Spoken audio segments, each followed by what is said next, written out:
Hey everyone, welcome back to my channel. My name is Amanda and I create a ton of DIY manicure and pedicure content over here. So if you are into that kind of thing, be sure to hit that subscribe button. Today I'm going to be sharing one of the most frustrating things that can happen when you're painting your nails at home, and that is a streaky manicure. I have found that streaky manicures are usually a result of certain types of polishes, the whites, creams, and light pinks. A lot of times the lavenders, the light blues, very similar to these three here. And I do have a few tips for combating that streakiness. So without further ado, let's jump into this video.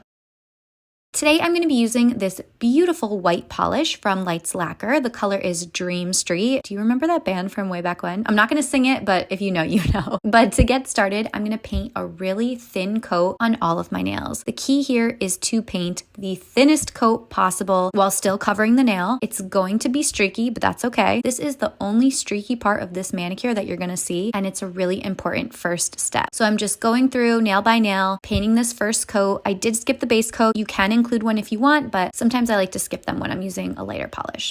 Once the first coat is done, yes, it does look streaky, but be patient. Now this part is where it all kind of comes together. The second coat, we are going to float onto the nails. Now, if you're not familiar with floating, I'm going to show you how to do it. You basically want to get a good bead of polish on one side of your brush, like a nice heaping ball of polish at the end of your brush. You're going to try to apply this without the bristles touching the nail. They're just going to be kind of moving the polish from the bottom to the top. It's going to be a lot more polish than you're probably used to using, but it's okay. When it dries, it's going to settle. It's going to be perfect. And as you can see, it's going on flawlessly. There are no streaks. There are no bubbles. If you were to paint another thin coat on your nails, you're going to get streakiness again. So this floated second coat is really just going to perfect your manicure. It's going to make it look more thick, more rich, and it's the perfect way to avoid and eliminate any brush marks. From here, you want to add a really generous top coat. So we're talking thick.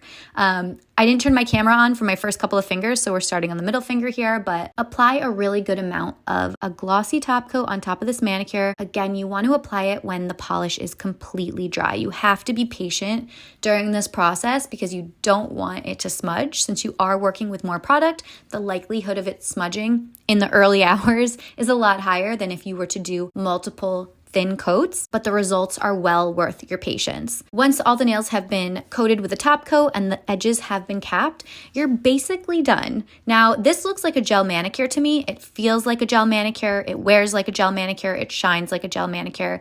And it's fabulous. It's really a beautiful color, and I am so excited to rock these white nails this week. The last and final step is to apply a cuticle oil. Of course, I am using my Sweet Almond cuticle oil, my absolute favorite of all time. If you're interested in snagging a bottle of your own, I'll link it in my description box below. But this is a great way to rehydrate your cuticles, finish the manicure, and that thin coat of oil on top is going to help prevent any little potential nicks or chips or dust particles getting into the polish. So it's not only treating your nails, it's also protecting them. Once that's applied, I'm going to gently rub it in around the nail and we're basically done. So I love this technique when I'm working with any of my lighter polishes. A lot of the really light pastel opaque colors apply very streaky, but this method has worked for me time and time again. I hope you found this video helpful. If you did, please give it a thumbs up. Leave me a comment below letting me know if you have ever floated your polish before, and don't forget to subscribe to my channel if you haven't already done so. I have a new schedule for 2023. We are working on 2 new videos a week. If you have any suggestions or requests, please feel free to leave them below. I am taking them all into consideration. You guys have the best ideas, but that is it for today. Everything I used today will be linked below, and I will see you guys in my next one.